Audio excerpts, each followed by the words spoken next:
convidamos para proferir a palestra A Democratização da Participação Social e o Futuro de Nova Lima, o representante da AMA. São dois representantes, eles vão dividir o tempo. É isso, Sandro? Ok, obrigado. Uma boa tarde a todos e todas. É uma honra muito grande estar representando a Aliança Municipal das Associações de Nova Lima, AMA Nova Lima, dentro desse seminário que, no mínimo, se a gente quer pensar uma cidade com a participação de todas, né, deveria ocorrer pelo menos bimestralmente. Obviamente que o espaço aqui hoje não é a festa do trabalhador que vai acontecer amanhã, né? Tem sorteio, tem chopp, tem muita coisa para o povo participar. É uma discussão de alto nível e parabéns às lideranças que aqui estão, parabéns ao poder público que se faz representar, e é com a participação de todos que nós vamos construir um novo cenário para essa cidade. Como o Júlio Grilo bem disse, já estamos tentando, né, apontar um novo caminho para essa cidade e que, com certeza, com a participação popular, vai colher verdadeiros frutos, né, para a nossa juventude, para as nossas crianças. Então, a AMA está participando desse seminário e, de antemão, a gente gostaria de convidar o Luiz Carlos a trazer aqui uma homenagem que nós vamos fazer a 3 segmentos importantes da cidade. Um seria o Ministério Público, na pessoa da doutora Andressa Lanchotti, que ela até disse para a gente que estaria aqui. Mas, se não é possível, depois a gente vai estar entregando pessoalmente. Outro seria o Giancarlo, representando os fiscais aí da Prefeitura, faz um trabalho belíssimo, sobretudo aí na defesa do meio ambiente, né? Então, a AMA quer fazer essa homenagem, que é um quadro feito por artistas da nossa cidade, através do ateliê Art do Brasil, representando o Bicame. Pode passar para ele, por favor? O Bicame, que é um símbolo de Nova Lima, ele é produzido manualmente em cerâmica vitrificada e com desenhos feitos em ouro da nossa terra. Também chamar o grande companheiro aí, está fazendo um trabalho que precisa até de mais reconhecimento, que é a questão da coleta seletiva, o Leonardo, os representantes aí da ASCAP, também na defesa do meio ambiente, de uma cidade que não gera lixões, não gera bota-foras, mas que cuida bem do seu lixo, que lixo dá dinheiro. Então, os nossos governantes têm que se ater mais a isso, para que o lixo tenha uma destinação realmente, né, mais séria. Então, parabenizar aí a vocês e, como eu já disse, agradecer, né, a presença de vocês. E depois, posteriormente, nós vamos entregar a doutora Andressa Lanchotti. Eu vou fazer aqui uma introdução, e como a AMA é uma aliança, né, o Olegário vai dar sequência a essa fala, e dizendo que uma palavra muito bonita de um escritor brasileiro, Antônio Buarque de Holanda, que diz, uma das definições dele sobre cidadania, cidadania é o acesso que todos os cidadãos têm aos recursos que a cidade oferece. E nós vamos aí fazendo essa reflexão, né? Será que os 81 mil cidadãos dessa cidade têm acesso a todos os recursos que a cidade oferece?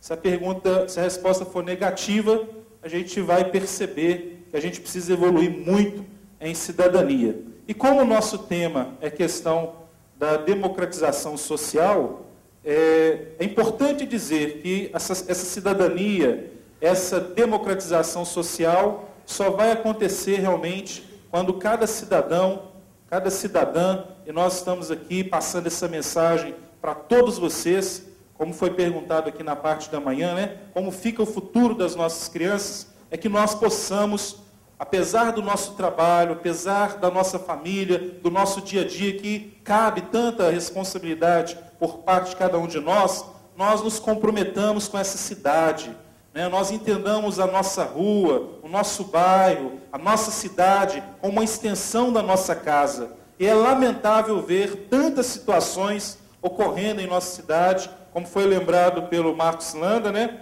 Muitas vezes parecendo uma mercadoria na mão da especulação imobiliária. Então nós temos que frear isto, e frear isto é nos organizando, através das associações, através dos conselhos populares, através das ONGs, né? Temos esse monitoramento constante, lembrando que que os representantes públicos nada mais são do que representantes públicos, representam o povo, são servidores do povo e estão em caráter, né, provisório, de passagem, sob o poder a eles constituído. Então, o poder, realmente, como reza a nossa Carta Magna, emana do povo e deve estar voltado para a melhoria das condições de vida desse povo.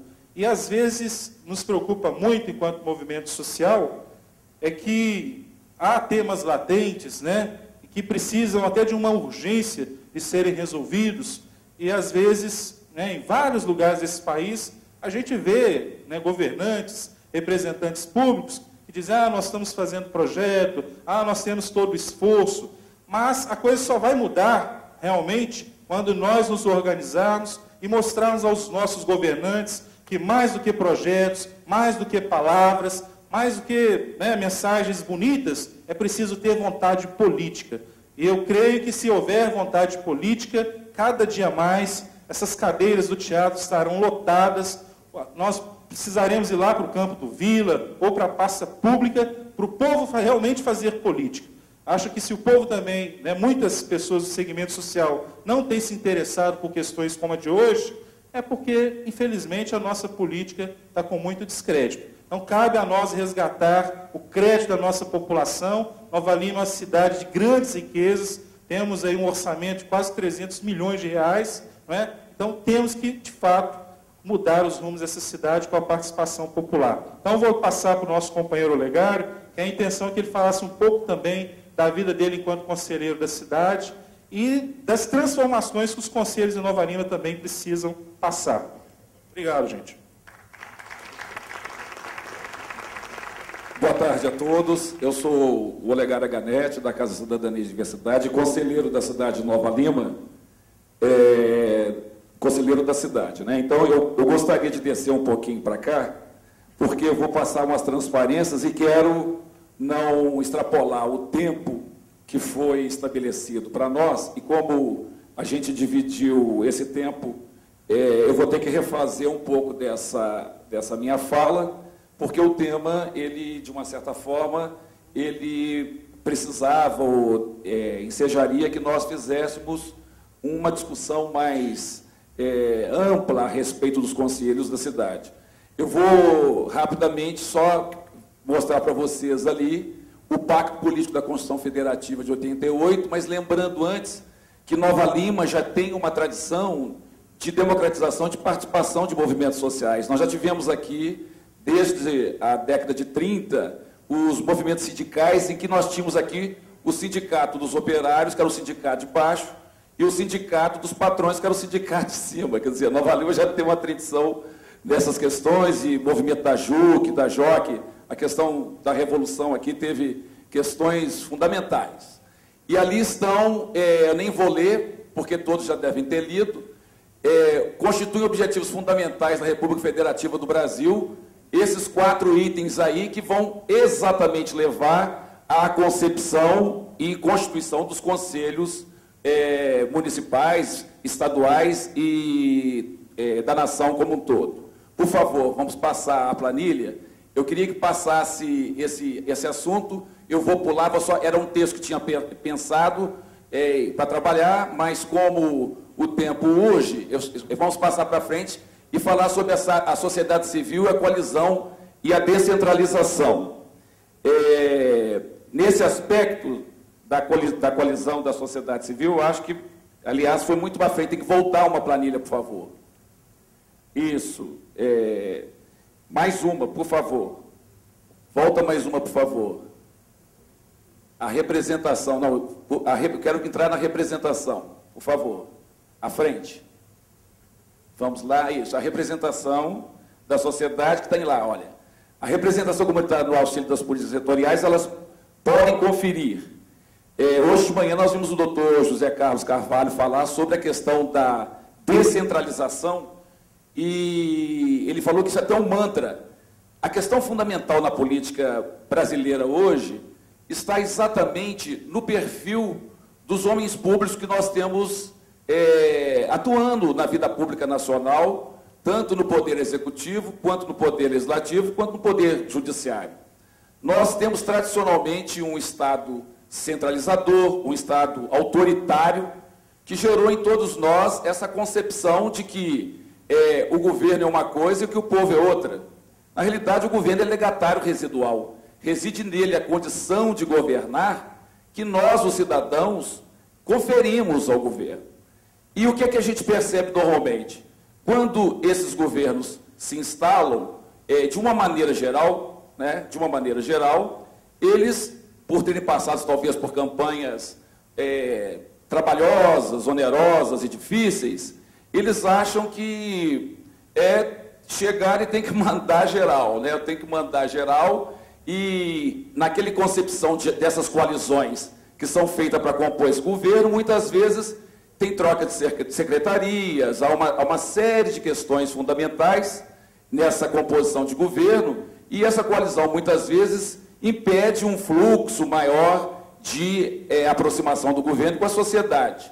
E essa representação comunitária hoje tem, de uma certa forma, a partir da Constituição de 88, exigido e buscado, junto a esses segmentos de governança, que eles estabeleçam uma possibilidade de participação social via conselhos, porque isso daria maior, não só flexibilidade nesse governo, mas daria também uma possibilidade de maior controle social da gestão pública e empoderamento social, e com certeza isso reduziria profundamente os custos do município em relação a muitas questões que são produzidas, uma vez que os conselhos sociais, por estarem mais próximos da comunidade, mais próximos do povo, sabendo os seus gostos, desejos e preferências, poderiam ali estar trabalhando no sentido de ter uma contribuição mais efetiva e mais clara com os poderes constituídos. Então, o que a gente faria, na realidade, é um apelo para a sociedade como um todo, e principalmente aquelas pessoas que desejam entrar na vida pública, é que começassem a refletir a respeito dessa, que a gente chama dessa nova consciência, ou dessa nova espiritualidade que está chegando, e que está a exigir gestores com uma visão efetiva, uma visão não só efetiva, mas uma visão concreta da representação do que seja um servidor público. Hoje nós vemos um distanciamento muito grande, e o discurso político, na sua justificativa, ele traz muitas vezes uma visão de que está tudo muito bem, que está tudo maravilhoso. Claro, nenhum governo vai chegar e vai dizer para dizer para o povo que aquilo ali não está funcionando, né? Que normalmente todos os governos são maravilhosos, extraordinários, espetaculares, e que se há alguma incompreensão, essa incompreensão é por parte do povo, né? O povo normalmente é aquele segmento que geralmente ele desconsidera, ele não entende o nosso esforço, a nossa luta para fazer um governo de qualidade, assim por diante, né? A outra questão, eu gostaria de passar a planilha, para a gente falar um pouquinho da representação dos benefícios que o município teria se caminhasse na direção de efetivar a participação social e o controle social. O que benefícios que o município poderia ter a partir disso? Ele poderia ter, por exemplo, a equidade e universalização das políticas públicas, poderia ter mais justiça social, redução do clientelismo, isso todo mundo sabe o que representa, do fisiologismo, do paternalismo, do patrimonialismo e do assistencialismo, entre outros, né? Por favor, vamos em frente. A sociedade civil, ela tem mostrado uma capacidade muito grande, e isso que está acontecendo aqui hoje, esse seminário, é bem sintomático a respeito disso.